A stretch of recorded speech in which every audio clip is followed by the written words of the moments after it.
मैं हूं नरेश वत्स। ब्रॉडकास्ट मंत्रा में आपका स्वागत है। चाहिए खुद पर यकीन है कामिल, हौसला किसका बढ़ाता है कोई। शकील बदायूनी साहब ने ये लाइनें कही थी। लेकिन अगर आपका हौसला घर वाले तोड़ें तो फिर क्या होना चाहिए। एक ऐसी शख्सियत हमारे साथ हैं, डॉक्टर सिमरन मलिक, जिन्होंने परिवार के विरोध के बाद अपनी पढ़ाई को जारी रखा, फिर विरोध के बाद रियल एस्टेट में नाम कमाया और आज नेचुरोपैथी और आयुर्वेद में अपना काम कर रही हैं। डॉक्टर साहब, आपका स्वागत है। Thank you. मुझे एक बड़ा दिलचस्प ये लगा जो हमने कहा कि यकीन खुद पर रखना चाहिए, लेकिन जब घर वाले ही यकीन को तोड़ें, पहली लड़ाई आपको बचपन से लड़नी पड़ी, उस यात्रा के बारे में थोड़ा हमें बताइए। मैं एक मुस्लिम फैमिली से बिलोंग करती हूँ और बहुत कह सकते हैं पुअर फैमिली से ही बिलोंग करती हूँ। तो फैमिली में कभी इतना पैसा नहीं था कि वो पढ़ा सकें। भाई थे तो भाई के ऊपर ज़्यादा पढ़ाते थे, मुझे नहीं इतना ज़्यादा ध्यान रखते थे। बट मुझे बचपन से ही था कि कुछ अलग करना है। तो काफ़ी फाइट रही है मेरी लाइफ के अंदर पढ़ाई को लेके। कई बार मुझे सुसाइड करने तक का भी अटैम्प्ट हुआ है कि ऐसी सिचुएशन आई है कि मुझे पढ़ाई के लिए सुसाइड अटैम्प्ट भी करने पड़े। तो अब क्या बोल सकते हैं इससे आगे। नहीं, हम आपसे जानना चाहते हैं क्योंकि एक आपने उन जितने भी विरोध थे उनको पार किया है। आपकी जो शुरुआत है कैसे हुई, क्यों आपका विरोध हुआ? क्योंकि हर कोई चाहेगा कि उसके बच्चे पढ़े लिखे आगे बढ़े, लेकिन आपके साथ ऐसा नहीं हुआ। एक्चुअली मुस्लिम फैमिली में उस टाइम एजुकेशन से ज़्यादा वैल्यू रखता नहीं था। दूसरा, जिस सोसाइटी में या जिस माहौल में हम रहते थे वहाँ पर फीमेल्स का तो कोई वैल्यू थी नहीं। साथ में क्या होता था कि जैसे हमारा बचपन में मम्मी ने एडमिशन कराया था, 5वीं क्लास तक तो फैमिली ने पढ़ाया ही है। 5वीं क्लास के बाद की जो स्टडी होती है उसके लिए फ़ाइट करना पड़ा।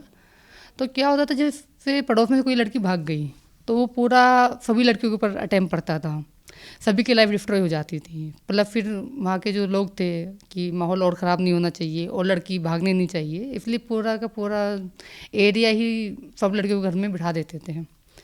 तो मेरे साथ भी ऐसा हुआ। बल्कि मेरी तो कजन ही थी, उसको तो 5वीं क्लास के बाद अलाउ ही नहीं किया फैमिली में पढ़ने के लिए। मेरे साथ भी सेम सिचुएशन हुई। बट मैंने तो अपनी फैमिली को स्ट्रिक्टली बोल दिया कि या तो मुझे पढ़ना है या फिर मुझे मार दो। मैं इस तरह की लाइफ नहीं जीऊँगी जैसी आपने यहाँ पे देखी है या मैं जो देख रही हूँ। तो फिर मैं स्कूल गई, खुद से मैंने नाम लिखवाया। स्कूल में टीचर्स ने थोड़ा सा सपोर्ट किया क्योंकि हाइट वगैरह मेरी अच्छी थी तो मैं लगती नहीं थी कितनी यंग हूँ। तो एडमिशन हुआ। फिर थोड़ा मम्मी को मैंने समझाया, कन्विंस किया। तो धीरे धीरे थोड़ा सा पड़ोसी की वजह से भी प्रॉब्लम हुई, बट फैमिली ने थोड़ा सपोर्ट करना स्टार्ट किया। बट थोड़ा फाइनेंशियली प्रॉब्लम भी थी साथ में, तो मैं कुछ ना कुछ करती रहती थी। जैसे उस टाइम एम्ब्रॉयडरी बहुत चलती थी तो मैंने एम्ब्रॉयडरी वर्क सीखा और अपनी एजुकेशन का खुद से खर्चा उठाने के लिए मैं एम्ब्रॉयडरी करती थी। और प्लस आंगनवाड़ी भी मैं उस टाइम पढ़ाने चालू कर गया था। 8th क्लास के बाद मैंने आंगनवाड़ी ज्वाइन कर लिया था। वहाँ से मुझे ठीक ठाक सैलरी मिल जाती थी जिससे मैं अपने पर्सनल खर्चे या एजुकेशन के खर्चे निकाल सकूँ। माँ बाप ने विरोध क्यों किया? अक्सर किस चीज़ पे आपका टकराव भी होता होगा, बातचीत भी होती होगी, आप कहते भी होंगे कि मुझे पढ़ना है, तो क्या जवाब रहता था? बेसिकली एक तो उनको भरोसा नहीं था माहौल के ब्याप पे। उस टाइम लड़कियों को भागना या जो लव होते थे उस टाइम एक अलग ही माहौल था। तो कोई भी फैमिली को एक्सेप्ट नहीं करती थी। दे आर स्केर्ड कि लड़की भाग ना जाए, गलत संगत में ना जाए। तो इस तरह की सिचुएशन वहाँ पे बहुत ज़्यादा थी। मेरे एरिया में तो ज़्यादा ही थी। मतलब मैं मुस्लिम समाज से थी और आसपास का जितना भी माहौल था वो थोड़ा सा ना SC ST वालों का था। तो वहाँ के लड़के मुस्लिम लड़की को ज़्यादा परेशान करते थे। तो उसकी वजह से भी थोड़ा सा डर का माहौल रहता था वहाँ पर। हमने भी बहुत सारी चीज़ें झेली थी। जाते हुए आते हुए काफ़ी लोग हमें छेड़ते भी थे, परेशान भी करते थे। गुंडागर्दी भी बहुत ज़्यादा थी। क्राइम रेट उस टाइम कह सकते हैं कि फ़ीमेल के साथ थोड़ा ज़्यादा था और कोई सुनवाई भी नहीं थी। प्लस हम 4 बहनें 2 भाई थे तो सभी को इक्वल सिचुएशन या नहीं मिल पाता था। मतलब उनकी एक्सपेक्टेशन नहीं थी कि मैं पढ़ूँ या मैं कुछ वर्किंग करूँ। उनका ये था कि भाई ठीक है, लड़की हो गई है, अपना पाल पोस के शादी करके जिम्मेदारी ख़त्म करो। भाई को वो मैं सपोर्ट करती थी फैमिली। लड़कों का वहाँ पे शुरू से एक अलग पार्ट्स रहता था। तो ये कहा जाए कि मुस्लिम समाज में एक लड़कों को ज़्यादा अहमियत दी जाती है, हालांकि तो ये हिंदू समाज में भी जाती है, लेकिन कुछ ज़्यादा आपके साथ ऐसा हुआ? हाँ, जब तक मैं अपने ऊपर डिपेंडेंट नहीं हुई तब तक ये पार्ट्स मैंने झेला है। एज कम्पेयर टू ब्रदर और मी कंपटीशन रहता था। हाँ, लेकिन जैसे जैसे मैंने अपना आप को मेंटेन करना शुरू किया और अपनी पावर बढ़ाई, थोड़ा एजुकेशन बढ़ाया, तो वैसे फिर वो पार्ट्स ख़त्म होता चला गया। ये रहा है मेरे साथ भी। आप मुंबई पहुंच गई, मॉडलिंग में आपने किया इतना विरोध के बाद, लेकिन आप मॉडलिंग में भी आपने काम किया, आपने डायरेक्ट भी किया नसीरुद्दीन सिद्दीकी साहब को। उस यात्रा के बारे में जानना चाहेंगे कि कैसे वो यात्रा शुरू हुई। यात्रा इसलिए शुरू हुई कि मुझे कुछ लोग अच्छे मिले लाइफ के अंदर। मतलब देखो, पोलिंग के साथ साथ ना, जब ऊपर वाला हाथ बढ़ाता है तो बहुत अच्छे लोगों को आपको देता है। तो मेरे 2-3 बहुत अच्छे लोग मिले जिन्होंने मुझे एज अ डॉटर सपोर्ट किया, पढ़ाया, बहुत सारी चीज़ सिखाई, समझाया। तो उनके सपोर्ट में मैं आगे निकली। उन्होंने मुझे फिर ये चीज़ समझाई कि मैं अपने लिए स्टैंड लूँ। तो मुझे वर्किंग तो शुरू से ही करनी पड़ी क्योंकि ये अर्निंग पार्ट्स मेरा बहुत वीक था। तो मुझे मॉडलिंग लाइन मिली, लेकिन मॉडर्न में कभी बनना नहीं चाहती थी।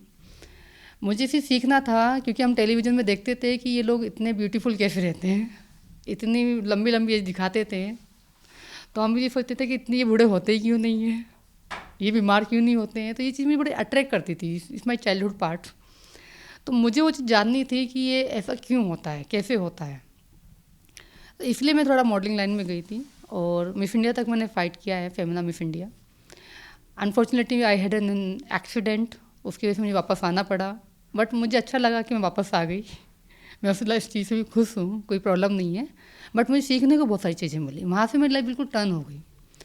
मुझे वहाँ पे मेरे गॉडफादर मिले, साइकेट्रिस्ट थे वो। उन्होंने मुझे मेरा बेस सिखाया, मेरी प्रकृति सिखाई, मेरे लाइक डिसलाइक, मेरी जो वर्थ है वो उन्होंने मुझे प्रकट करके दिखाई कि मैं एग्जैक्टली क्या कर सकती हूँ।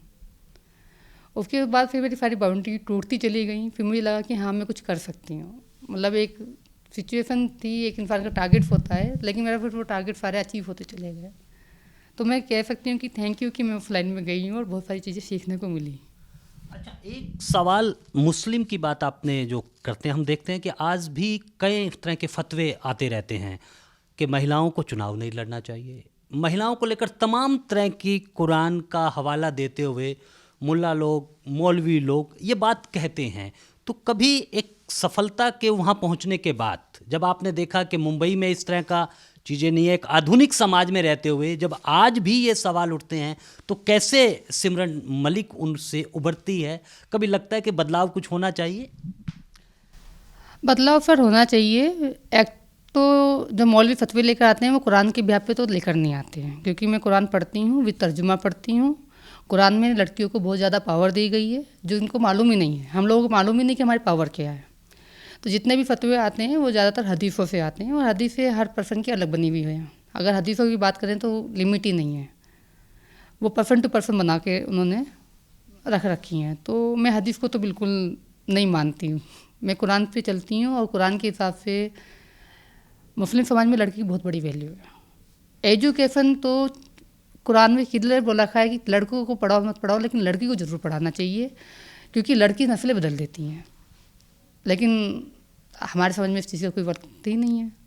पर्दे का भी आया हुआ है, लेकिन उसकी भी एक लिमिटेशन है। इतना पर्दा नहीं दिखा रखा जितना वो हम पे थोप देते हैं। पर्दा करना चाहिए, ज़रूरी है, बट अकॉर्डिंग टू योर माहौल, कि आप किस माहौल में रहते हैं उसके हिसाब से आपको चलना चाहिए।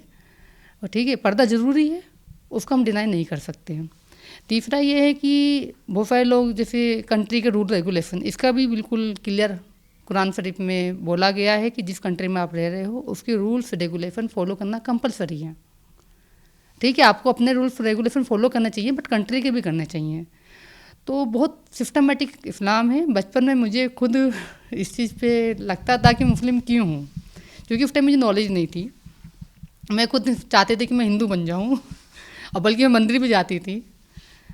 माहौल अलग था। लेकिन जैसे जैसे फिर मैंने कुरान शरीफ पढ़ा, जानने शुरू किया विद तर्जुमा।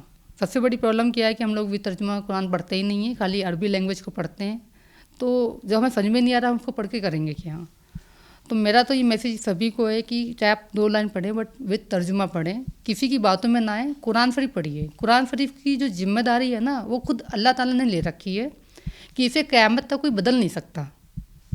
अगर आप उसको गलत नीयत से भी पढ़ेंगे तब भी आपको मैसेज वही मिलेगा जो वो देना चाहते हैं। इतनी पावर तो कुरान शरीफ में है और बहुत अच्छी बुक्स है। मैं तो चाहूँगी कि हर पर्सन उसको भी तर्जुमा पढ़े, समझे कि ये एग्जैक्टली है क्या। और लड़कियों की बहुत बड़ी वैल्यू है। इस्लाम धर्म में सबसे ज़्यादा वैल्यू जो दी है वो लड़कियों को दी है एज कम्पेयर टू जेंट्स। आपने एक बहुत बड़ी बात कही है कि लड़कियां नस्ल बदल सकती हैं, लेकिन इन मौलवियों को, इनको आज तक हम बदल नहीं पाए हैं। इनकी एक जो वैल्यू है, इसको कहें कि न्यूसेंस वैल्यू, वो लगातार बढ़ती जा रही है। इससे कैसे समाधान हो सकता है, क्योंकि पूरा समाज उस पर सवाल उठने लगते हैं। देखिए, मौलवी की वैल्यू अगर हम लोग एजुकेटेड हो जाएंगे तो उनको पूछेगा कौन। सबसे बड़ी दिक्कत तो यही आ जाती है। हर बंदा फिर अपनी वैल्यू ख़त्म कर देता है, क्योंकि उनकी अर्निंग क्या है। वो बच्चों को पढ़ाते हैं, सदका लेते हैं, ज़कात लेते हैं, हमको डराते हैं। जिस दिन हम लोग खुद कैपेबल हो जाएंगे तो उनकी वैल्यू ख़त्म होती चली जाएगी। फिर उनका वोट बैंक बन जाता है। देखा जाए तो वोट आज के टाइम में बहुत जल्दी बिक जाते हैं। हर बंदा 200-300 लोगों को ज्वाइन करके अपने हिसाब से मॉडिफाइड कर लेता है। तो मेरे हिसाब से तो अगर हम कुरान को अगर बात करें स्पेशली मुस्लिम समाज के लिए, तो सबसे अच्छा सॉल्यूशन यही है कि आप अपनी खुद की नॉलेज बढ़ाइए, कुरान शरीफ को भी तर्जुमा पढ़िए, उसको फॉलो करिए। और उसके बाद पे फिर आप जो है हदीसें हैं हमारी, उनको आप और ज़्यादा डीपली पढ़ सकते हैं। उससे आगे बहुत सारी पढ़ाई है पढ़ने के लिए। जो लोग पढ़ते भी हैं और जो लोग पढ़ते हैं वो बहुत अच्छी तरह से अपनी लाइफ को एंजॉय कर रहे हैं, 100% इस्लाम फॉलो कर रहे हैं।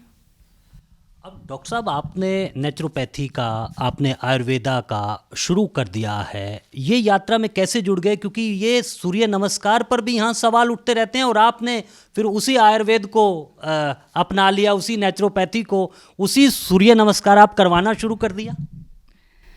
देखिए, नेचुरोपैथी बहुत अच्छी चीज़ है। मैंने अभी बताया था आपको कि जब मैं टेलीविज़न देखती थी तो उस टाइम मेरा सवाल ये था कि बूढ़े क्यों नहीं हो पाते हैं। तो जब मैं फेमिना में गई तो बहुत सारी चीज़ें सीखी। तो वहाँ पे 90% लोग आयुर्वेदा ही यूज़ करते हैं। आयुर्वेदा, नेचुरोपैथी। नेचुरोपैथी क्या है, जो आपकी नेचर है उससे आपको अपना आपको हील करना होता है, जिसमें योगा भी आता है। योगा किसी चीज़ का नहीं है, कोई किसी के ऊपर कोई कॉपीराइट नहीं है। ये एक प्रॉपर साइंस है, ठीक है। हर बंदे को सूट करेगा, डिपेंड करता है कि आप उसको किस तरह से एक्सेप्ट करते हैं।